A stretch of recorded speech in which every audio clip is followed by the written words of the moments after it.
เป็นบ่โอ้ยนี่ใส่ฝนหวน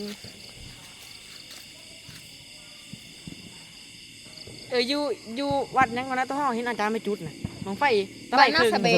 น่าแสดงตรงไฟตะไลครึ่งกงครึ่งนะอาจารย์คือเบากงครึ่งอีกครับเช็คแล้วออกได้ฮะเขาจุดละออกข้างๆออกข้างๆ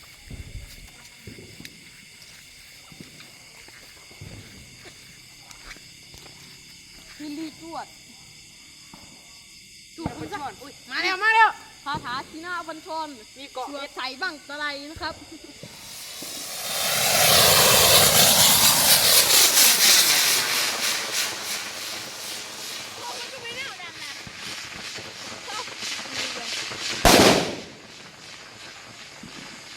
ลีจวด